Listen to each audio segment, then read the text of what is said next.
को इंग्लिश में 2 सब्जेक्ट है एज यूजल। ओके, तो अभी हम लोग हनी ड्यू पढ़ने वाले, हनी ड्यू का first chapter, the best Christmas present in the world. See, इसे आप पढ़ने की व्यू से मत लेना, जस्ट अ स्टोरी, एक कहानी सुनाने वाली हूँ। इस कहानी को लेकिन अच्छे से समझना। इस कहानी में आपके 2 हीरो हैं और हीरोइन एक, ऐसा मत समझना उस टाइप से कि हाँ 2 हीरो हैं एक हीरोइन के लिए लड़ रहे हैं, नहीं, ऐसा कुछ भी नहीं है। इस कहानी में 2 आर्मी हैं और आर्मी ऑफ कोर्स वो हीरो ही तो होते हैं, जैसे आपके पापा आपके लिए हीरो है ना। तो एक हीरो है जिम मैकफर्सन जो इंग्लिश ट्रूप का लीडर है, इंग्लिश आर्मी, इंग्लैंड। ओके, और एक है हैंस वॉल्फ जो जर्मन सोल्जर है, मतलब जर्मन के साइड का ये लीडर है अपना, ठीक है। और एक है अपना जिम मैकफर्सन जो लीडर है कहाँ का, इंग्लिश ट्रूप का। Before getting into the war he was a school teacher in Dorset.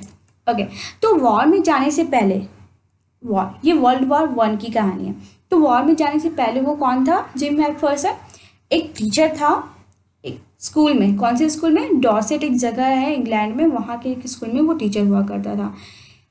एक जो हीरोइन मैंने कहा कि कौन है हीरोइन, वो है Connie Macpherson. Connie Macpherson Jim Macpherson की वाइफ है। She is the wife of Jim Macpherson. After her husband went to the war she spent whole life in believe that she will see him again. वो अपनी पूरी ज़िंदगी निकाल देती है कि उसका हस्बैंड वापस जरूर आएगा। ओके, तो आउटलाइन आपको समझ में आ गया होगा थोड़ा बहुत, मैं फिर से एक बार बता देती हूँ। इस कहानी में ओके, ये जो कहानी है the best Christmas present in the world, इसके राइटर है माइकल मॉर्टफोर्ड। ये कहानी वर्ल्ड वॉर 1 के टाइम की है, इंग्लिश एंड जर्मन के बीच जब वॉर चल रही थी, ठीक है। इस कहानी में राइटर जो ऑथर है वो एक जगह जाते हैं, टेबल खरीदने जाते हैं और उसके ड्रॉअर में उसे एक बॉक्स मिलता है छोटा सा, और उस बॉक्स में उन्हें एक लेटर मिलता है। वो लेटर किन्होंने लिखा है, जिम मैकफर्सन में, जिम मैकफर्सन ने लिखा है। ओके, किसको लिखा है वो लेटर, कॉनी मैकफर्सन को, लेकिन वो उसे भेज नहीं पाते हैं, वो उसमें बॉक्स में ही रह जाते हैं, ठीक है। तो क्या लिखा है, कैसा लिखा है, फिर क्या होता है, हैंस वॉल्फ कौन है, ये सारी चीज़ें अभी हम इससे डिटेल में पढ़ने वाले हैं, ठीक है। ओके, गुड, ठीक है।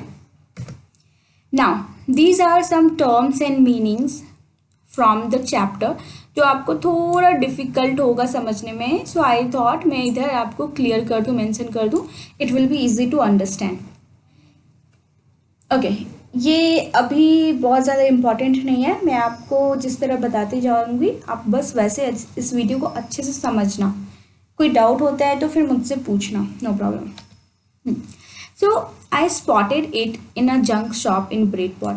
आई, अब ये भाई आई कौन है, ये जो है आई अपने हैं ऑथर, दिस, ये अपने जो नरेटर है ना ऑथर, वो है ये आई। तो ये बोल रहे हैं I spotted it in a junk shop in Bridport. कहाँ इन्हें ये जंक शॉप में मिला, एक ये टेबल की बात कर रहे हैं, आई स्पॉटेड मतलब ये स्पॉटेड मीन्स व्हाट, फाउंड, मैंने देखा, इसे पाया कहाँ, एक जंक शॉप में, ब्रिडपॉट एक मार्केट है अपना, टाउन इन डॉर्सेट इंग्लैंड में, वहाँ मुझे मिला। रोल टॉप डेस्क उन्हें मिला। The man said it was early 19th century and oak. जो बेचने वाला था उसने बताया कि ये 19th century का है और वो ओक का बना हुआ, इट मीन्स वो एक्सपेंसिव है, उसने ऐसा बताया। आई हैड वांटेड वन, वो जो ऑथर है वो एक टेबल खरीदना चाहते थे, एक रोल टॉप डेस्क टेबल खरीदना चाहते थे, लेकिन ये बहुत महंगा बता रहा था वो दुकानदार। But they were far too expensive, लेकिन वो बहुत महंगे थे। This one was in bad condition, तो उन्होंने एक टेबल दिखा जो अच्छे कंडीशन में नहीं था। देखो ये जो है ये कैसे टूटा हुआ है ना, यहाँ पर दिख रहा है, इसके जो 4 लेग्स में से ये वाला लेग और ये वाला लेग ये टूटा हुआ दिख रहा है ना। तो the role top in several pieces, इसके ऊपर वाले भी ये टूटे हुए थे। 1 लेग क्लम्सली मेंडेड, एक टूटा हुआ था, ठीक है, क्लम्सली मतलब केयरलेस वे से वो बस थोड़ा बहुत ठीक किया हुआ था। Scorch marks all down, scorch marks means burn marks, मतलब कहीं कहीं पर वो जला जला सा था, ऑल डाउन वन साइड, एक साइड से वो पूरा जला जला सा था। It was going for very little money, और उसने सोचा ये बहुत सस्ते में उन्हें मिल जाएगा। I thought I could restore it, इन्होंने सोचा चलो ये सस्ते में ले लेते हैं, फिर उसके बाद मैं उसे ठीक कर लूँगा. It would be risk, a challenge, but I had to have it. वो एक तरह का चैलेंज था, एक रिस्क था, पर मुझे ये चाहिए था. I paid the man and brought it back to my work room.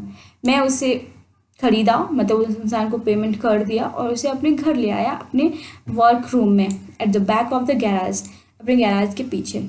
I began work on it on Christmas Eve. मैं उस पर काम करना शुरू कर दिया क्रिसमस ईव से.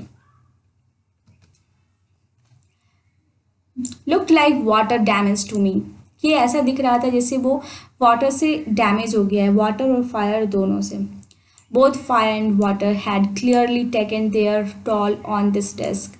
Toll means adverse effect of something that can be damaging. मतलब वाटर और फायर दोनों से वो जल चुका था, कहीं कहीं पर उसके निशान रह गए थे. The last drawer was stuck fast. Last drawer जो था वो एकदम से स्टक हो गया था, वो निकल नहीं रहा था. I tried all I could ease it out gently. मैंने हर कोशिश की कि वो ईजली जो है मैं उसे निकाल सकूं आराम से. In the and I used brute force. Brute force मतलब मैंने बहुत एकदम हार्ड तरीके से उसे खींचा अपनी ओर. I struck it sharply with the side of my fist and the drawer flew open to reveal a shallow space underneath, a secret drawer. I struck it sharply with the side of my fist. अब जो है मैंने बहुत एकदम दम लगा कर, मतलब फिस्ट मतलब होता है मुक्का, ठीक है, तो अपने हाथ के मुक्के से मैंने उसे धक्का मार मार के उसे मतलब बिल्कुल बहुत ज़्यादा मेहनत लगा कर उसे खोला किसी तरह. और वो मुझे मतलब कि उसे लग रहा था कि वो सीक्रेट ड्रॉअर की तरह है, आखिर उसमें है क्या, तो इसलिए वो बहुत ज़्यादा क्यूरियोसिटी मतलब क्यूरियस था कि आखिर ये खुल क्यों नहीं रहा है, तो उसमें है क्या. और there was something in there. उसने देखा कुछ तो है. I reached in and took out a small black tin box. उसने देखा कि वहाँ पर एक स्मॉल ब्लैक टीन बॉक्स है. This one small black tin box. Sellotaped to the top of it was a piece of lined note paper. और cello tape से एक वहाँ पर ये जो है नोट पेपर ये यहाँ पर स्टिक किया हुआ था इस ब्लैक बॉक्स पे, ठीक है. And written on it in shaky handwriting. और शैकी हैंड राइटिंग में वो बिल्कुल लिखा हुआ था. जिम्स लास्ट लेटर रिसीव्ड जनवरी 25, 1915. ये कब मिला था, वो जिम का लास्ट लेटर था, जिम ने लास्ट वो लिखा था लेटर, एंड वो कब मिला था 25 जनवरी 1915 को. To be buried with me when the time comes. और जब मतलब कि उससे के बॉडी को बरी करने का टाइम आएगा तो इसे भी बरी कर देना. I knew as I did it that it was wrong of me to open the box, but curiosity got the better of my scruples. It usually does. तो हालांकि मुझे मतलब ये गलत होगा, मुझे किसी के लेटर को नहीं पढ़ना चाहिए, लेकिन क्यूरियोसिटी इतना ज़्यादा बढ़ गया था कि मैंने ऐसा किया. उसने वो खोल कर देखा. Inside the box there was an envelope. The address read Mrs. G. Macpherson, 12 Copper, Mrs. Bridport, Dorset. I took out the letter and unfolded it. मैंने वो लेटर को निकाला और उसमें देखा, वहाँ पर एड्रेस लिखा हुआ था, मिसेस जिम मैकफर्सन के नाम का एड्रेस था. It was in pencil and dated at the top December 26, 1914. और उसमें डेट लिखा गया था December 26, 1914 के डेट का वो लेटर था. Okay, this is the part 2, but ये अभी हम थोड़ी देर से पढ़ने वाले हैं. पहले आप ये पार्ट 1